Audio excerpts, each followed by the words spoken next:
ತಡರಾತ್ರಿ ಸುರಿದ ಭಾರಿ ಮಳೆಗೆ ನೆಲ ಕಚ್ಚಿದ ಬಾಳೆ 2 ಎಕರೆಯಷ್ಟು ಬಾಳೆ ಬೆಳೆ ಸಂಪೂರ್ಣವಾಗಿ ನಾಶ ಆಗಿದೆ. ವಿಜಯನಗರ ಜಿಲ್ಲೆ ಹೊಸೂರು ಮಾಗಣಿ ಬಳಿ ಒಂದು ಘಟನೆ ನಡೆದಿದೆ.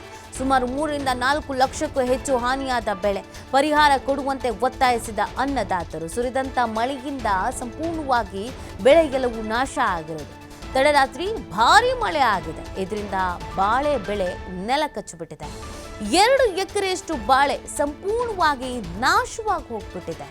ಇದು ವಿಜಯನಗರ ಜಿಲ್ಲೆ ಹೊಸೂರು ಮಾಗಣಿ ಬಳಿ ನಡೆದಿರೋ ಘಟನೆ ನೀವು ದೃಶ್ಯದಲ್ಲಿ ಗಮನಿಸ್ತಾ ಇದ್ದೀರಾ. ಪಾಪ ಇನ್ನೇನು ಫಲ ಕೈ ಸೇರಬೇಕಾಗಿತ್ತು, ಈಗ ನೋಡಿದ್ರೆ ಈ ರೀತಿಯಾಗಿ ನೆಲ ಕಚ್ಚಿ ಹೋಗ್ಬಿಟ್ಟಿದೆ. ವಿಪರೀತ ಗಾಳಿ ಮಳೆ ಇದ್ದಿದ್ದರಿಂದ ಇಷ್ಟರ ಮಟ್ಟಿಗೆ ಸಮಸ್ಯೆ ಆಗಿದೆ. ಈ ಸಂಪೂರ್ಣವಾದಂಥ 2 ಎಕರೆ ಬೆಳೆ ನಾಶ ಆಗಿರೋದ್ರಿಂದ 3 ರಿಂದ 4 ಲಕ್ಷಕ್ಕೂ ಹೆಚ್ಚು ಹಾನಿಯಾಗ್ಬಿಟ್ಟಿದೆಯಂತೆ. ಹಾಗಾಗಿ ನಮಗೆ ಪರಿಹಾರ ಬೇಕು ಅನ್ನುವಂತಹ ಮನವಿಯನ್ನು ಅನ್ನದಾತರು ಮಾಡ್ತಾ ಇದ್ದಾರೆ.